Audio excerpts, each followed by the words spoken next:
Welcome in to the Paul Kuharsky podcast. How we doing? How are we doing? I'm Paul Kuharsky at paulkuharsky.com. Good to see you. Sponsored by Edley's Barbecue, best place in and around Nashville to eat. I'm happy to see some of you guys and hope more trickle in. Know some will. Friday before the Super Bowl. Hope you're having an enjoyable time. Had the opening ceremonies of the Winter Olympics on in the background here. Some cool visuals as per usual. Don't know if you give a damn. They had some crayons hanging in the sky, pouring some color onto the platform. It's pretty cool looking. I enjoyed it. We're going to talk about where the old Titan staff is landing, who's left to come on to the new Titans staff, who I voted for the Hall of Fame, which was quite a controversy this year, though I think things ended up outside of one person being a pretty good class. All of your questions, as per usual, as Robert Saleh goes behind the scenes and starts to get to work with his new people. And whatever else comes up here in Tennessee Titans land before the Patriots and the Seahawks square off. And a game I think is going to be closer than a lot of people are giving the Patriots credit for. I won't be surprised to see them pull an upset, though Seattle is the better of the two teams. Dom Tighten Up is here. Cyrus Kane, some familiar faces, Logan Grady coming on in. Good to see you guys. Let's start off with what's going on with the Titans' former coaches, and we'll get to the Hall of Fame as some more people come on in. So we know Brian Callahan hasn't landed a spot. Interviewed, surprisingly, I thought, for offensive coordinator positions with the Chargers, with the Buccaneers, with the Giants. Not surprised he didn't get those. I thought maybe, an advisory position somewhere or a quarterback coach job, maybe. He did not land anything so far, and it's looking more likely that he will be in the year off mode, which a lot of fired head coaches take, wander around, visit friends, poke into practices, spend some time with a friend at camp, whatever, help out in any way they can, rehabilitate a little bit, learn, revise, and reemerge to try to get on someone's staff in the next year. So I think that could be the route he goes. I know you guys don't think much of Nick Holtz. He also hasn't resurfaced, but he's not anywhere. Red Sox, I don't usually take questions from Red Sox. He asked, is it fair to assume most of the open position coach spots are held up until the 49ers make decisions? Why are teams waiting on the 49ers? 49ers hired Raheem Morris as their defensive coordinator. Who else are they waiting on? I think there are three guys who are still attached to the Titans who will come to light soon if they're going to be back or not. Ben Bloom is not going to be the outside linebackers coach. He was not retained in his old capacity, but he could be back in some way, shape, or form for the Titans. Not yet clear. Travis Smith, the defensive run game coordinator, I don't think is going to be the defensive run game coordinator, but he could be back with the team in some capacity, and that will soon be clear. And Renee Stewart, who was John Fossil's assistant special teams coach, I think he may still be up in the air. So we will see what happens with him. Bo Hardegree, who I know very badly wanted to stay connected to Cam Ward and was not retained as quarterback coach, is in Buffalo. It's not a bad place to land to be quarterback coach, working with Josh Allen. Tyke Tolbert, wide receivers coach, who I think is a good coach and hasn't had great people to work with in Tennessee, is in Miami. Tyreek Hill, you never know what's going to happen with him. Jalen Waddle, and then Nick Westbrook-Akina reunion for Tyke Tolbert. Scott Fuchs, who is one of the two guys who took over for Bill Callahan, and he was hand selected by Bill Callahan to be an offensive line assistant in Nashville, is probably landing in Atlanta back with Bill Callahan. Matt Jones, the other guy who took over the job, they didn't get job title changes, but Fuchs and Jones oversaw the offensive line after Callahan left, after Brian Callahan got fired. Matt Jones seems to be kind of in limbo, not going to be here. Frank Bush, I accidentally said going to Philadelphia. He's going to the Giants. He's going to be on Denard Wilson on the defensive staff with Denard Wilson under John Harbaugh with the Giants. Tracy Rocker seems to be in limbo, hasn't landed anywhere, who was the defensive line coach here for a good while. And Steve Jackson, who was here for the second time, coaching safeties this time, does not seem to be landing anywhere either. So that's an update on all the Titans coaches who were not retained by the Titans. And we know Tony Oden back as the cornerbacks coach, Luke Stocker back as the tight ends coach, Tracy Jordan back as the running back coach. I think I've covered the staff from assistants up, positional assistants and up. So John Fossil, obviously back. Denard Wilson is with the Giants in the same defensive coordinator position. Wish all those guys landed jobs. I don't think any of them did such a poor job that they deserve not to be in the league, or hope that they would find something in the college ranks. At least Jim Schwartz, this is a fascinating story. Jim Schwartz, who we know from here,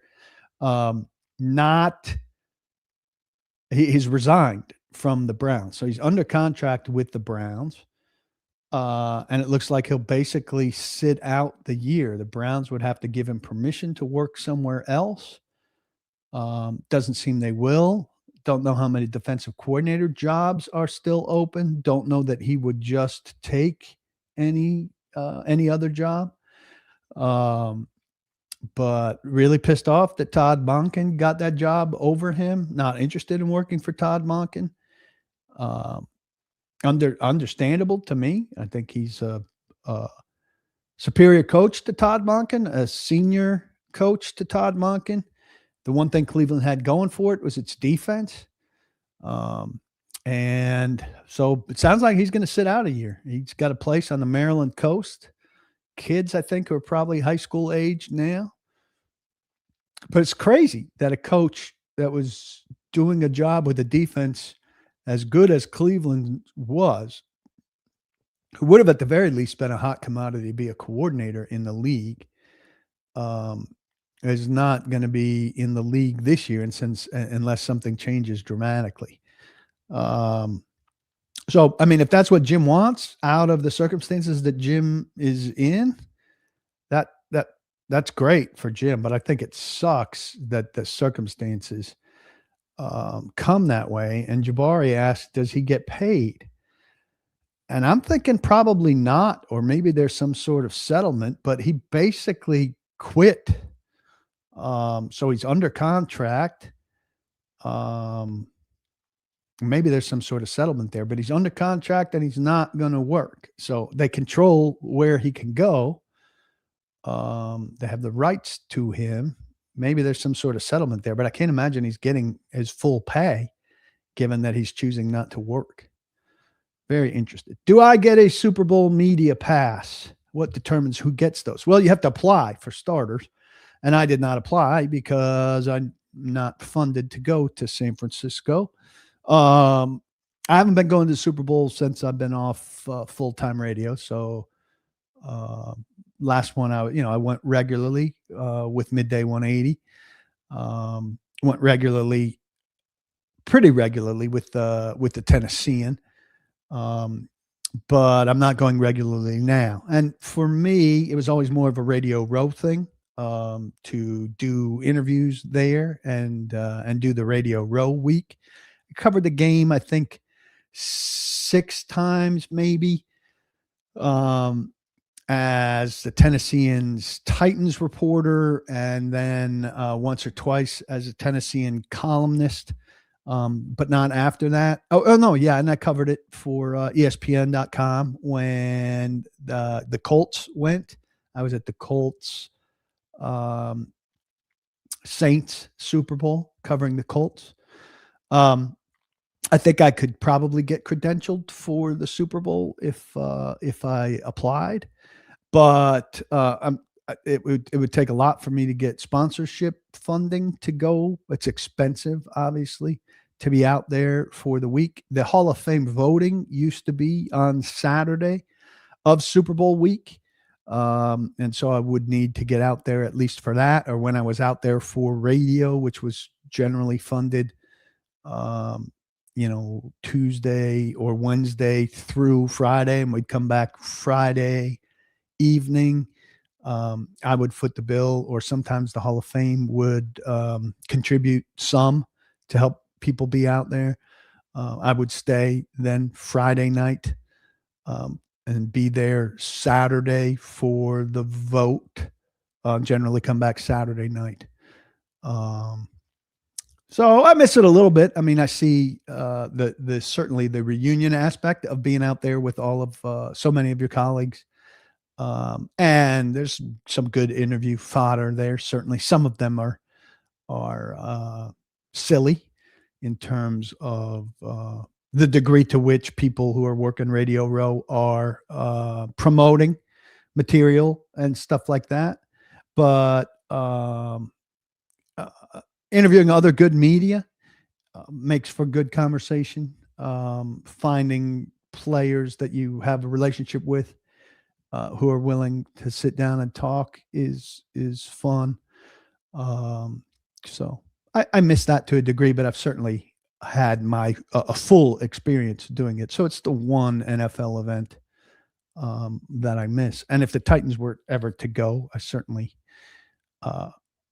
would hope and expect. I mean, I definitely would find a way to be there, even if it had to be out of pocket. But I think my sponsors would rise to the occasion.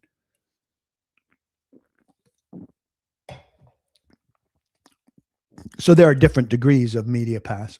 You can get a pass for the week to be on Radio Row broadcasting, or to have access to this or that. Then do you get a game pass on top of that? And does your game pass get you a seat with view of the game, or does it get you a seat in the building where you might watch the game on massive TVs in special rooms where after the game you'd have access to the locker rooms and the interview areas to talk to players after the game. Yeah, Monken did have a good quote about scheming for Myles Garrett, not Schwartz. But Schwartz put Myles Garrett in pretty good positions. And I would predict that the Browns are a less good defense without Jim Schwartz scheming for them. Let's everybody retweet. We'll get a little bit bigger of a crowd in here. I appreciate those of you watching live. I broadcast the Paul Kuharsky podcast live on X, on YouTube, and on Facebook. And after the fact, you can find me on Apple, on Spotify, and on iHeart. Wherever you're watching or listening, if you can do the thing that you do on that platform in terms of like, subscribe, rate, review, that helps the cause. And we appreciate your efforts there to help us with growing the audience and getting some notice and the like. Facebook's a place where we're doing a lot of growing right now. Because my reels are booming there. And so I'd love for you to give me a follow over there. And I've put in the comments here, if you're watching on one of the live thing, a link to that site. So head over there, doing the reels on a very, very regular basis nowadays. And appreciate Flannel Fred just retweeting, Gabe Hinterman as well. Am I scheduled to be back on terrestrial radio this coming Wednesday like usual? Flannel Fred asks. Yes, I'm with Robbie and Rex Road on 102.5 The Game in Nashville on Wednesdays. Usually I start at 7:30, but I'm always on from 8 to 9. And that's a regular part of my broadcasting week. And if you're from out of town, you can certainly find that and stream it. There's a page at paulkuharsky.com up in the top right, I believe. The podcast page tells you when podcasts happen and where else you can find me. So let's see what else we have here question wise. No, I won't be at the Super Bowl, but I would like to see the Patriots win. I'm always more familiar with the AFC team than the NFC team, just based on what I see over the course of the year. But I'm unabashedly rooting for Vrabel, and I know a lot of guys there, Stretch and Tony Dews and Harold Landry and many more. And so, all guys I'd like to see do well. I like the way the Patriots have rebounded from 4-13 to 13-4. I think it's an encouraging story for everybody in the league, including the Titans. And I think it's telling that the Titans made a mistake firing Mike Vrabel. It's 2 years old now, and they're on their way to their own rebuild, and I think have good people in place now and are aimed a good direction. There's a model for them to follow in what Mike modeled for them to follow. Catchy slogan. There's a good direction for them to go, in part to kind of try to follow what the Patriots did, where they picked very wisely in free agency with a lot of money. They've got the 4th pick in the draft like the Patriots did last year. They've got a young quarterback who's drafted very high. I don't think that Cam Ward is of Drake May's caliber. I don't think he was coming out, but I think he can be a lesser version of Drake May. I think Robert Saleh can be a lesser version of Mike Vrabel. And I think there's a lot of ways that the Titans could be like the Patriots, which doesn't give me a reason to root for the Patriots. I like Mike Vrabel, and I was pleased to see him win Coach of the Year last night. I think he deserved it. I think being a 2-time Coach of the Year is a big deal. And I think being a 2-time Coach of the Year and a Super Bowl winner as a coach, on top of being a 3-time Super Bowl winner as a player, it would be a hell of a resume for Mike. Yeah, it'd be good if the Titans could get that Patriots schedule to go with it. But I'm not downgrading the Patriots at all for having the schedule they had. That's dumb luck. And I'm not downgrading anybody for beating who they beat. You can only beat who's in front of you. Chris Flint says he just can't root for a Vrabel W, even if he knows it was the wrong move. It's not Mike Vrabel's fault that he's in New England now in those circumstances. So, Ed Henry, always around. Love you, Ed. Says, do I think that we've entered another non-dynasty era in football, or could this Pats team be the start of another? You never know, right? It's hard to imagine a dynasty coming out of Josh Allen's division, though I think the Bills have really fucked things up for themselves. Firing Sean McDermott because you're unsatisfied with the ceiling that he's presented you is one thing. But then hiring his chief lieutenant is a ridiculous way to get beyond that ceiling. Over empowering the guy who provided him with his personnel is a ridiculous way to get beyond that ceiling. So I think the Bills have shown themselves to be dumb thinkers in terms of how to get beyond where they've been. But I certainly wouldn't discount Kansas City with a highest draft pick it's had in a long time. Maybe it's a 2-year rebuild there.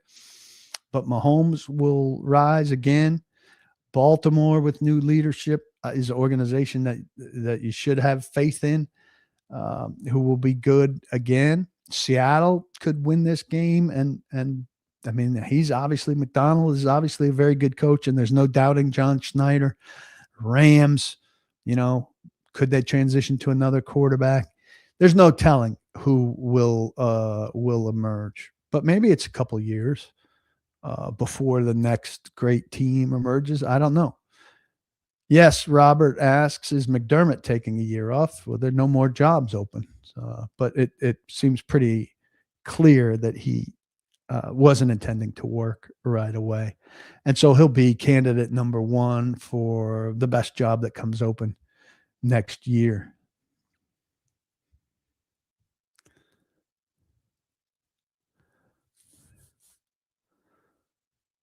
Scott says he'll always root for the AFC team. Doesn't have a dog in the hunt, likes variable two, so he's definitely rooting for the Patriots. It's interesting if there's a AFC NFC alliance. I don't think it's like baseball necessarily, where people tend to root NL, which isn't as strong as it used to be. Obviously, with the leagues not split up anymore. Duke defensive end coach Harlan Bauer is going to coach the outside linebackers with the Ravens. So that's interesting. And they've tapped, I know they hired at least one Michigan coach on Minter's staff. Any thoughts on all this Sweat should be traded noise? Yeah.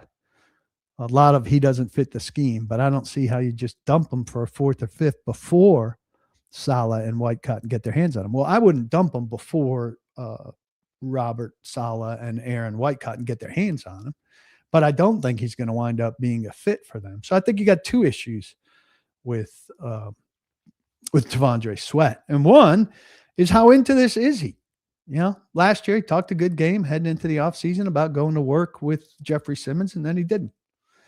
And when they talked about Jarvis Brownlee being a locker room guy that wasn't really what they wanted culturally, there were whispers that another guy that didn't really excite them about how he was in the locker room was T'Vondre Sweat.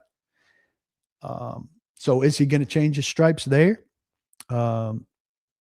Simmons said he was going to drag him with him this year, not give him a choice to go to Dallas for those workouts, but he's got a choice.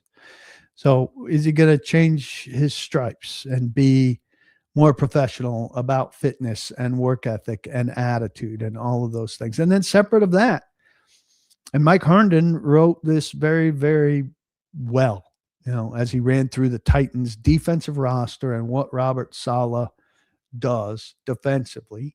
He's never had a nose tackle. He plays some defensive formations where he doesn't play anybody over, not just over the center, but really over the guard. The nearest guy to the middle is over the outside shoulders of the guards. And that just doesn't suit T'Vondre Sweat. And I don't think they'll force a round peg into a square hole if that's what it takes. So if you go back and we read what Mike Herndon wrote, it makes perfect sense as to why T'Vondre Sweat may not be here. And so I think they give every consideration to how he might be able to operate and what they want to do. But if they don't think he operates in what they want to do, I think they'll look for people who operate in what they want to do. Do we trust Simmons to push anyone leadership-wise? I mean, I trust him a lot more now than I did a year ago. But I don't know that T'Vondre Sweat is movable leadership-wise, given the current setting. I mean, he's at a real crossroads. And so, I don't know. I don't know if he can do that. So we'll have to, it's a wait and see thing. I don't think they've determined anything about anybody. I mean, they're just they haven't finished putting their coaching staff together yet. Am I torn over Ridley returning, or no question? Yeah, I'm torn over it. I mean, if they could get Alec Pierce And if they're going to spend, first or second round draft pick on a receiver, I'd be fine with Ridley not being here, probably. Ridley at his best is pretty good. You don't want him to be your top guy, but this is going to be an offense that has more option routes and is more reliant on communication between the quarterback and his receivers. And I think Ridley mentally is not always the best guy to do the right thing with stuff like that. It's going to be slowing down. It's going to be expensive, coming off an injury. And if you can get younger and fresher, and you had two other guys that outranked him or should outrank him by mid-season in Pierce and in a draft pick, and then room for DK, Isle Manor, Oliver, you know, a group that had potential to be deep, I wouldn't have a problem moving on from him. All right, let's talk about the Hall of Fame a little bit. Look, we blew it by not getting Bill Belichick in. You probably heard by now, the rationale. There's no rationale, first off, for 11 people not to put him on their ballots. But the balloting structure is really bad to have three seniors, in this instance, Roger Craig, L.C. Greenwood, and Ken Anderson, plus the contributor, Robert Kraft, plus the coach, Bill Belichick, all in the same basket. So there are five guys in that basket. And you can only vote for three guys out of those five guys. So 50 voters, of which I am one, need to vote for three of those five. And you have to get 80% of the votes, so 40 of the 50, in order to be elected out of that basket. Now, I think that everybody should have voted for Belichick. And I said along the way, if you're thinking about hey, and I'm not saying this is what happened. I do think it probably happened with a couple people. If you say, hey, I could take my Belichick vote because he's a sure thing, and I could give it to L.C. Greenwood to help get him over the threshold because Belichick's an automatic, that we run the risk of, if too many people do that, it'll burn us on Belichick and we'll look awful. I campaigned against the possibility of that happening. And that's probably part of what happened. The other part of what happened, there are two other parts of what happened. Could have been a couple people that are pissed that they really, for Belichick, it seemed like, reduced the waiting period for coaches from 5 years to 1 year. So while it doesn't look likely that Belichick's coming back to the NFL, it's possible he could come back to the NFL and coach as a Hall of Famer. And I think most of us believe you should only be in the Hall of Fame after you're done. That wasn't a consideration for me. It certainly doesn't look like he's coming back. And then another thing is Spygate, which was an issue for at least one person in that room, to the point where he wasn't getting a vote for having been a cheater. Whether he had suffered his punishment for it already, whether he had a Hall of Fame career pre-Spygate, post-Spygate, whatever. But the combination of those three things, plus people, a few people worrying so much about the seniors probably come, they get one chance on the ballot. If they don't get in, like Roger Craig got in, we probably don't see L.C. Greenwood on the ballot again. We probably don't see Ken Anderson on the ballot again. Some of us, like me, are okay with that. Others say, well, they're never going to be seen again. And Belichick and Kraft are definitely going to be seen again. And as long as they're seen again, I'll take my chances because I really want to get those seniors in. Combination of all of those things wound up in him getting 39 votes or less, which is a pox on all of us, right?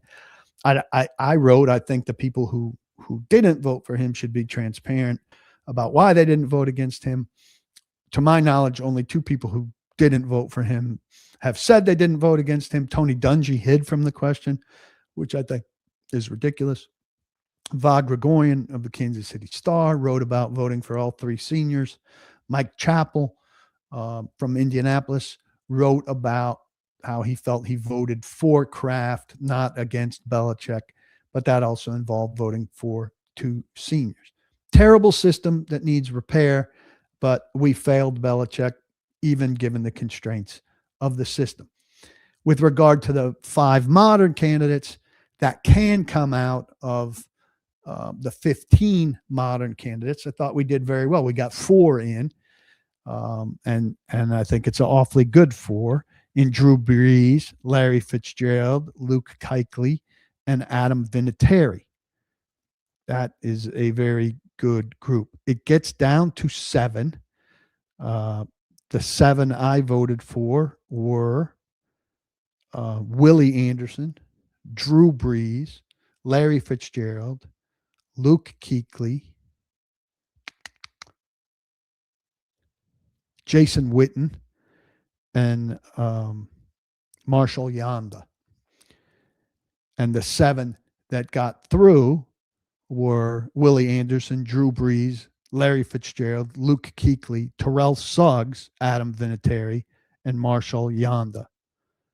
And then I voted for Brees, Fitzgerald, Kuechly, Vinatieri, the 4 who made it, and Willie Anderson, the excellent right tackle from the Cincinnati Bengals, who I think is very close. I love Yanda's candidacy, and I love Anderson's candidacy. I moved a little bit on Drew Brees on Eli Manning. Last year I didn't vote for him out of the 10. This year I did. But I think that first off, to get 4 in instead of 3 like we had last year, you really have to like those 4. That means the other 3 weren't getting a lot of a vote. So I think that's a really strong and good and well chosen class of 4 modern era candidates to go with Roger Craig, who got out of the other bunch. I think there's huge controversy, and understandably why, about what we did and about the process under which we did it. I think a lot of people who are killing us aren't taking the time to understand the nuance or don't give a shit about the nuance, and that's fine. I stand behind who I voted for, and I'm here to talk about it. I wrote about it, and I'll answer anything you want. Do I think Eli is Hall of Fame worthy? With him missing out for a second year, do I think he'll eventually get in? I think it's going to be hard for him to get in. I mean, he was never an all-pro. He was, played in an era where there were a lot of good quarterbacks. He had 2 unbelievable playoff runs, and he could get in off of those 2 unbelievable playoff runs and off of 2 Super Bowl MVP performances that are unbelievable. I mean, can you write the history of the league without him in that regard? No. And I don't believe in quarterback wins as a record in and of themselves, but with him as their quarterback over his entire career, the Giants were a 500 team. And I think the standards have gone up. There are other quarterbacks who were roughly 500 quarterbacks, Warren Moon and Dan Fouts, and they didn't have his playoff accomplishments. And so I understand that case for him, but the league is trying to make it harder to get in. And I think he's a tough case. Roethlisberger's coming next year. Breeze just, blew right past him. And I think he's a really tough case. Kuechly is how I say Kuechly. Adam Vinatieri, the last kicker for a long time. I mean, Tucker, has this off the field weird stuff now, allegedly, but he's a tremendous kicker. But to me, I voted for Vinatieri as a first-year candidate. I did not vote for Kuechly last year as a first-year candidate, and I think those 2 probably split the vote. I mean, Adam Vinatieri, never mind being the leading scorer in league history, is the most clutch kicker of all time. I mean, he kicked off the Patriots dynasty, and he hit so many meaningful kicks. He changed the dynamic, of the Patriots in that how many games did they win where Brady knew he just had to get them in field goal range and Vinatieri was going to be money for them. I think best clutch kicker, hit the most meaningful kicks of anybody in my lifetime. I don't know what Dom is responding to for Ed.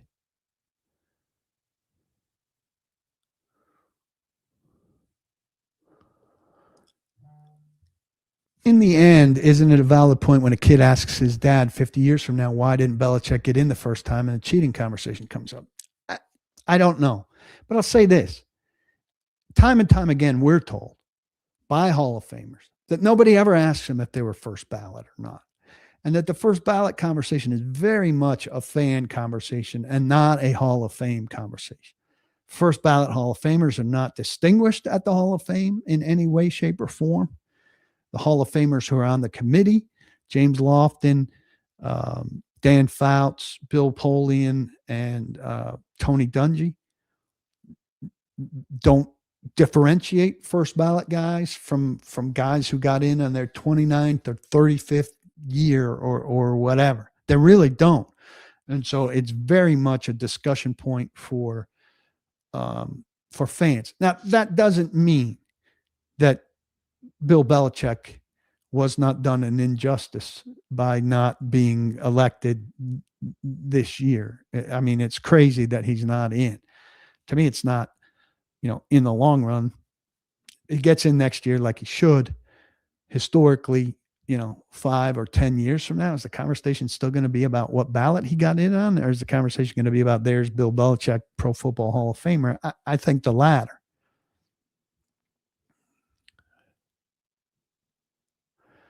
I don't have reasoning against Suggs. I think Suggs is an excellent candidate and absolutely deserving. I just don't put him ahead of these other guys at this stage.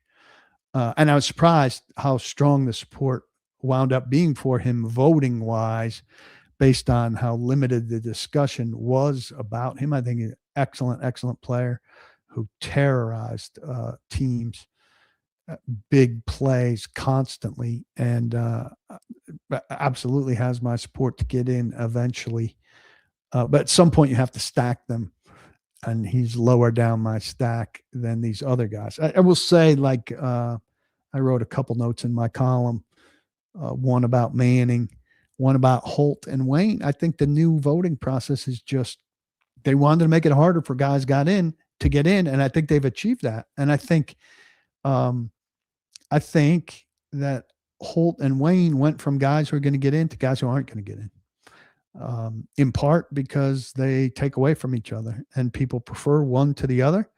And they're going to split votes against each other all the time. And I don't think either one of them is going to end up getting in unless they change the voting process, which they're going to do. But I don't think they're going to change the voting process in a way that drastically alters the modern path to entry. I think they will change the voting process so that Bob Kraft and Bill Belichick aren't competing with senior candidates, which I don't think they should be. It's very difficult to vote for.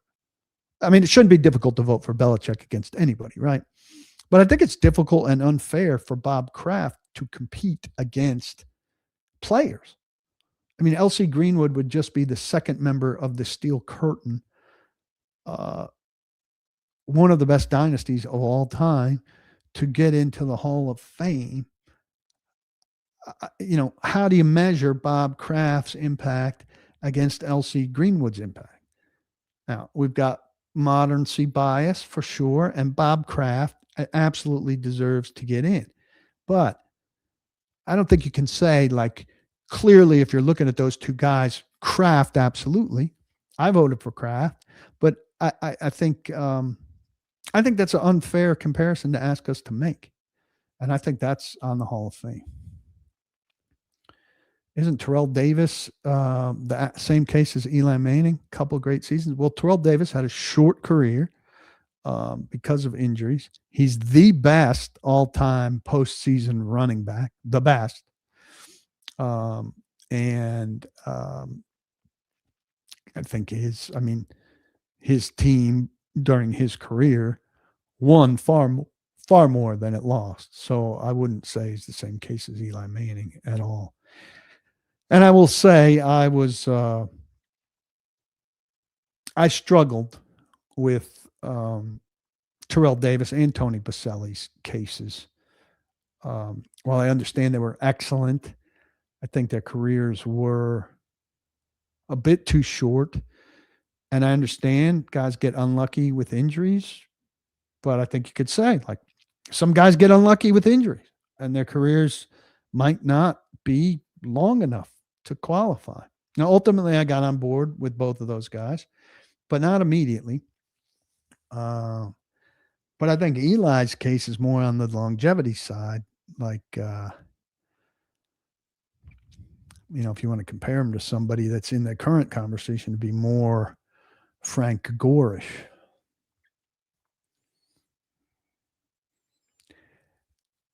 Jim, this is a Bud Adams question. How can the co-founder of the AFL be left out of the hall? He's an integral part of the history of the game. I've come to agree. There's just no appetite for Bud Adams against for the voting panel. Now, I think the Centennial Committee, and where's my Centennial ball? So this committee, I think, failed in many respects, and it got caught up in putting in very modern guys like Jimmy Johnson and Bill Cowher, who might have had cases ultimately, but it should have been more concerned with people like Buddy Parker and Bud Adams, and to make up for people who had been oversights for a long time. And I think it failed in its mission to do that. But I think Bud Adams' only chance is for when this committee turns over, and the people older than me, I've been on it 11 years. The people who've been on it 20, 25, 30 years, when they turn over and they're gone, for Bud Adams' case to be heard in subcommittee again by a new generation of voter that can be convinced, hey, for Lamar Hunt to have gotten in, I don't know, 1972, 1974, something like that, and for his partner in crime, Bud Adams, should not have ever made it into the room to hear his candidacy heard, seems unfair. That's his chance.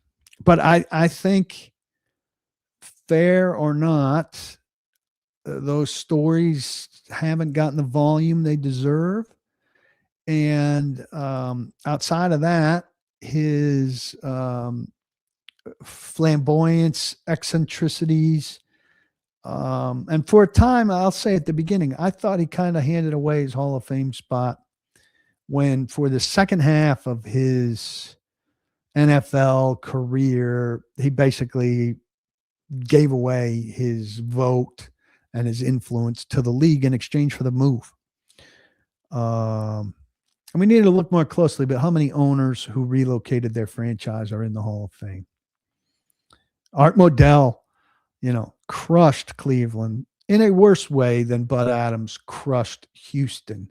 But Art Modell has a Hall of Fame resume as well in terms of what he did for the NFL on TV. And he's not getting anywhere close ever. Debbie says, thanks for covering the Hall of Fame. I didn't realize some of this. And yes, it would be hard. I would have voted for Bill, even though I never cheered for him. I would have voted for Eli Manning too.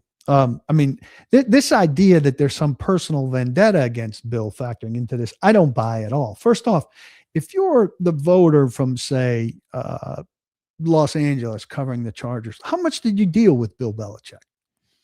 Like, he might have been curt on a conference call that you had with him every third season or so often when the Chargers played the Patriots or before a playoff game. Do you think that honestly, for somebody assigned, and selected by the Hall of Fame to be part of such a big thing, to choose, to help select who is a member of the Hall of Fame. Do you really think that somebody that had as much interaction as I did with Bill Belichick is going to factor that in? Bill Belichick also, by the way, loves the Hall of Fame.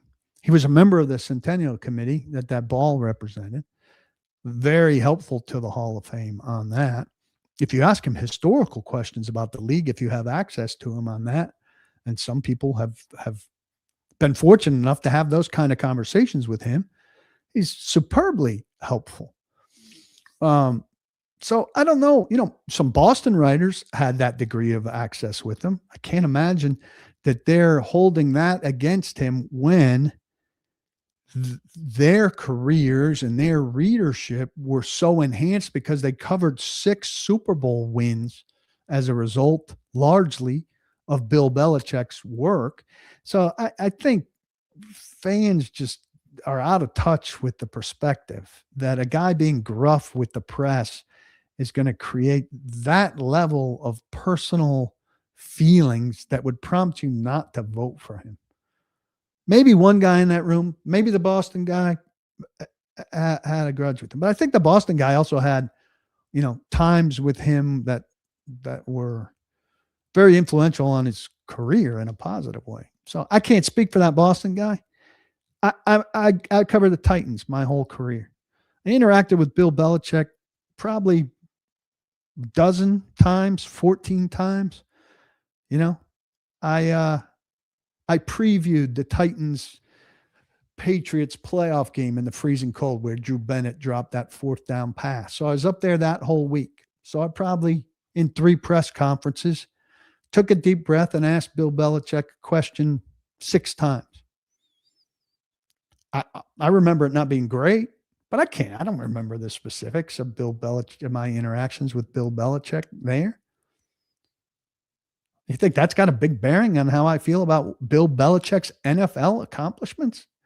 I mean, I hope I'm illustrating how much of a stretch that is.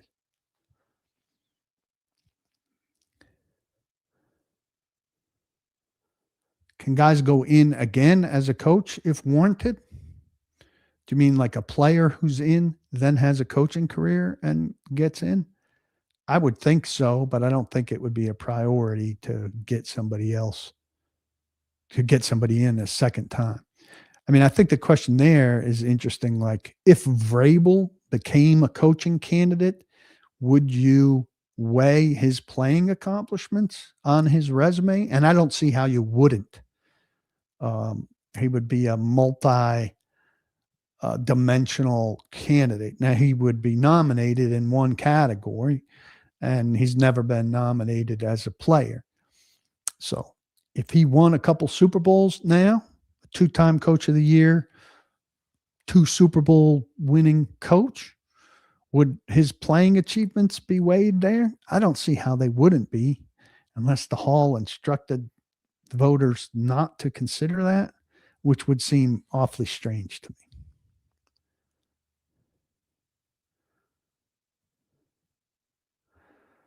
Deion Sanders, do I agree with him that there should be another level in the Hall of Fame for players truly elite, where there's little doubt about their entrance? Absolutely not. This guy is such an egomaniac that he says, I'm one of 387 players out of 12 or 13,000, and that's not elite enough for me. I need better than that. How insulting to say that to Dan Deerdorf or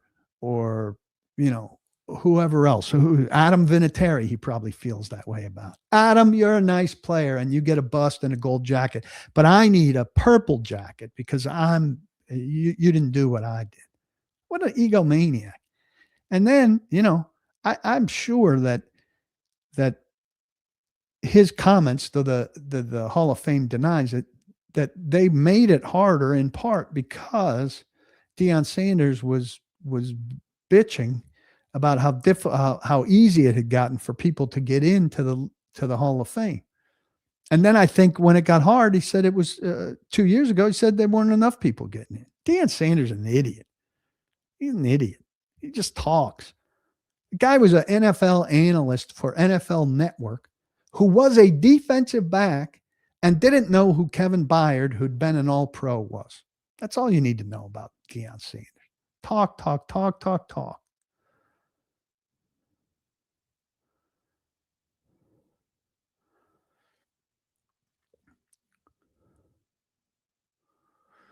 The one person I most regret not speaking against, I'm not big on specialists, was Morton Anderson.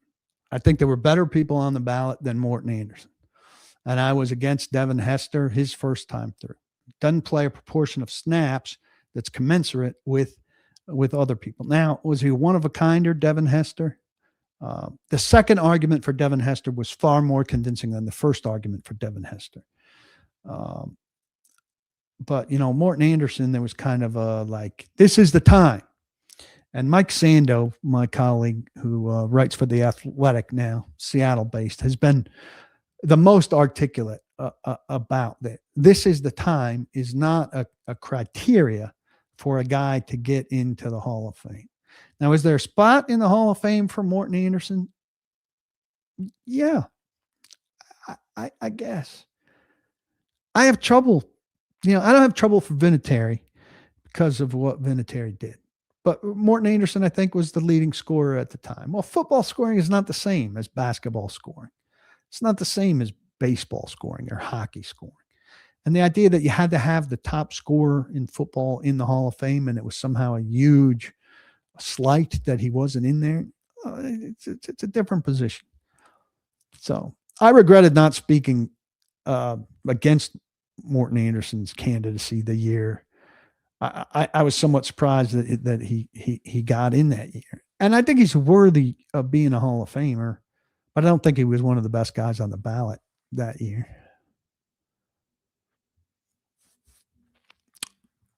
Dom says that's the main issue here. The 80% requirement will continue to create these ridiculous, undeserving exclusions. If you're a top 5 vote getter in a class, you should be in it. 80% threshold aside. Now, here's how it used to work. We voted from 15 to 10, from 10 to 5, and then we voted separately on those 5. Did they get 80% approval? They almost always did. I think in my time on the committee, there might have been one person that didn't get the 80% approval, and that was Paul Tagliabue, who ultimately got in the Centennial Committee. And there was determination by many that Paul Tagliabue get in. The objection to Paul Tagliabue was his handling of the concussion stuff in the early stages. Now, that seemed a little easy to get to 80%. Because once you made it to the 5, most voters thought, well, you got this far. Even if I didn't support you, our job is to get people in.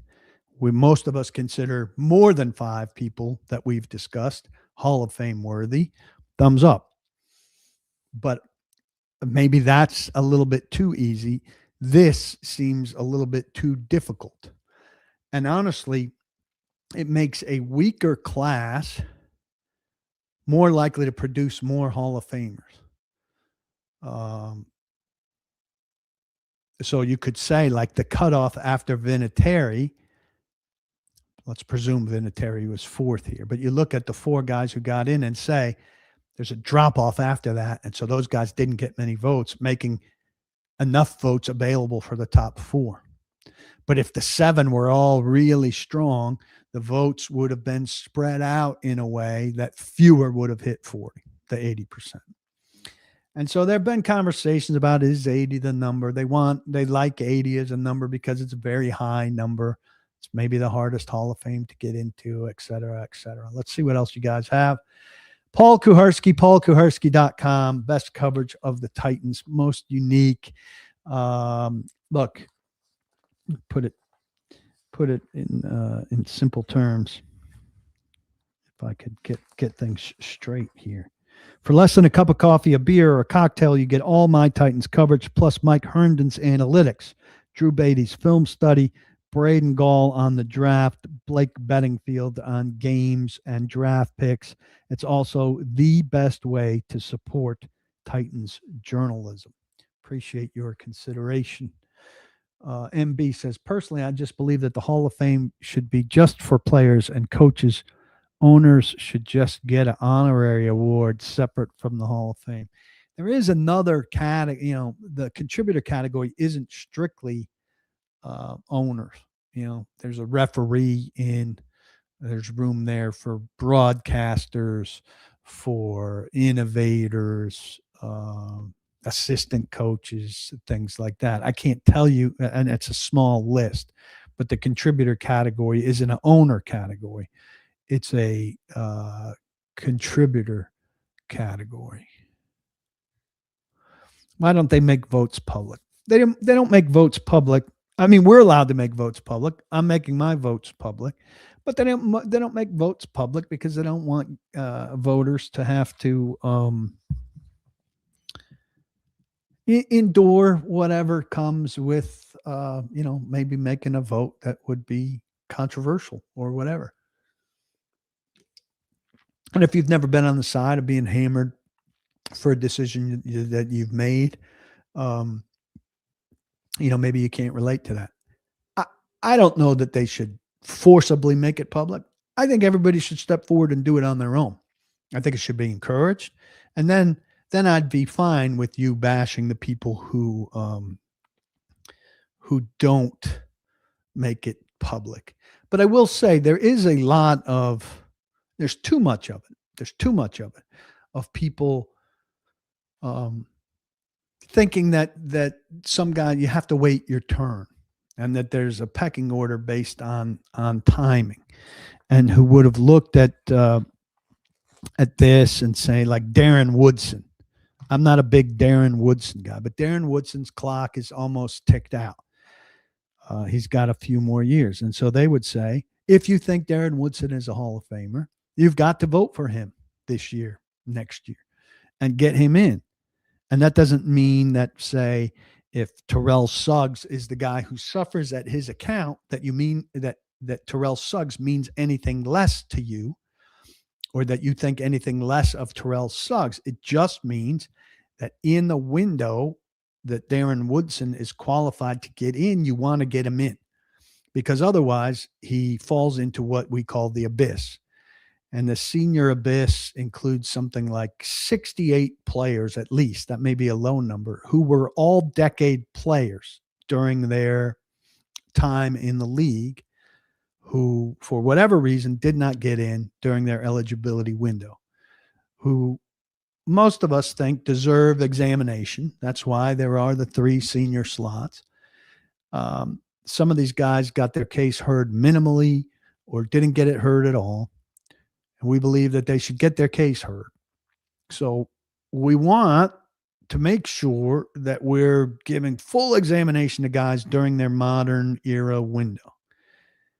And I fall more on the side, absolutely, of vote for the best guys every time and let things fall as they may, and you can't go wrong. But there are other people who say, we've got to get Darren Woodson in. He's a Hall of Famer. We've got to get him in during his window. We can't let him fall to seniors, or he has virtually no chance. And that, I'm speaking as somebody else. I, as voter X, believe that Darren Woodson is a Hall of Famer. And I've got to get Darren Woodson in as a Hall of Famer. And that means not voting for Eli Manning right now or Terrell Suggs right now. And if you make my ballot public, people who don't understand that are going to think that that means that I rank Darren Woodson ahead of Eli Manning or Terrell Suggs, which I may or may not, but it lends itself to a lot of misinterpretation. And what the Hall wants is for that not to be open to misinterpretation, and for you to be able to vote the way that you feel you should vote. So the abyss has a lot to do with it. Edley's Barbecue is at 12 South, Nolansville, Franklin and the Factory, Franklin and Berry Farms, Sylvan Park, East Nashville, Donaldson, and Gallatin. I think I will be heading to Edley's this weekend with my family, because right now the mere mention of it is making me hungry. Let me tell you, what you have to do is go download their app right here. Take a look at that beauty. You download this app and you get on there and you go order food, order online right there on the top. See that? Order online and bang. If you can't make it, you just go in there, you find the store closest to you, or it lets you put in your zip code. It tells you which store is closest to you. This thing kicks the ass of DoorDash, Grubhub, Uber Eats, all of that stuff. Get everything on the menu, fill it out just like you would any online menu, but they're going to bring it to you and they're going to charge you very little for the delivery fee. And you're going to feel like you're at Edley's at home. So you get your burnt ends, you get your avocado salad. Those are my two favorites, but they got everything every barbecue place in your dreams has. Complete with the banana pudding you could top it off with at the end. Eat there. That's the best alternative. Short lines, big portions, hot food, cold drinks, great service. You can't go wrong. Food's fantastic. Take somebody there for a business lunch soon. Take your family there for lunch this weekend or for dinner. Order in for the Super Bowl. That's a fantastic idea. It's ringing a bell here. Maybe we'll do that at the Kuharsky household. Edley's Barbecue, best barbecue around. I can't think of a better restaurant at their price point. They've been good to me. A lot of you are regular fans of theirs. Spread the word. They treated people phenomenally well during the power outage. I know some people are still out. When it was a real big problem for a whole lot of people, they were feeding people without power and line workers free pork sandwiches because they're tremendous citizens of our community. And our community obviously extends a long way when you read all those locations they're at. Edley's Barbecue. When you're hungry, be thinking of them. We're at the end here. I will take a few more and I will get it going. Wouldn't that level pertaining to Dion's request be unanimous first ballot? We don't know who's unanimous. They don't reveal the votes.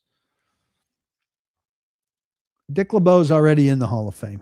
I don't know that there's an urgency to put a guy in the second time when so many people are having trouble getting in the first time. I mean, there certainly are, Ed. He asks, how often is a player comparison to someone in the Hall of Fame used to justify a player's candidacy? I presented Buddy Parker as a senior coaching candidate, as a contributor, actually. No, he was the coach candidate. I certainly talked about similarities between Buddy Parker and Jimmy Johnson in terms of turning around a franchise. What's my baseline consideration for a Hall of Famer? I mean, that's a very broad question, Blake. Nobody's getting in front of the committee that wasn't tremendous at what they did. So, yeah, it's body of work. You think the class should be a minimum of 5, Dwayne? Didn't seem to be a problem. I mean, Deion Sanders was loud about it. 5 modern era candidates was still contributing to the smallest Hall of Fame in major professional sports. Am I happy to have such a bald, friendly staff? That post I did got over 300,000 hits, and it wasn't a video. I mean, it was just a 4-person collage. I talked about Jim Schwartz earlier, Mike. Shador making the Pro Bowl. Look, I don't care what they do. I mean, I think they got to get rid of the whole thing. And I think Pro Football Reference has at least started to designate, like, made the original Pro Bowl roster versus was put in as an alternate. But I would like Pro Bowls to still be a reference. Like, if you make the initial Pro Bowl, that should still have some level of meaning. And it's still something that comes up on a Hall of Fame resume. It will be less and less if they keep going this direction. But you'll hear a guy made this many Pro Bowls, this many All Pros, which really starts to get your attention. Was an All Decade player that really gets your attention, but um, you know, it would be great if they just had the initial roster, and then that had some meaning. And we know that's not great because the fan voting is part of it, because players don't pay attention and take it as seriously as they should. And I don't know how good coaches are at it either. Um, if you reject the Pro Bowl, if you skip the Pro Bowl, so I mean, if you're elected to the Pro Bowl, you are a Pro Bowler. But the guys who passed on it before they got to Shador, nobody knows who those guys are. I mean, they minimize that as best as they can because they don't want everybody to know that Shador was the 13th quarterback asked, right? So I would imagine that Cam Ward had to be asked before Shador Sanders, but Cam Ward's out of commission with a shoulder injury right now. So I don't think they want that out there. I think it makes them look worse. Ed says, and I think this is fair, it's still the best Hall of Fame in all of sports. Baseball is a disaster. I will say baseball is a better museum. I haven't been there since I was 16, 17. That was my second or third time. But the baseball museum is something to behold. And I will take Cooperstown, New York over Canton, Ohio. But that's me. Hey, I appreciate everybody stopping by. Come over to paulkuharsky.com. Good stuff going on over there. Follow me on Insta/Facebook to be sure you're up to date on all the rules. Eat at Edley's. Enjoy the game this weekend. I hope we get a good one. And don't block the box. Be sure to lock your locks. It's been a pleasure talking with you. Good night. Got to hit that.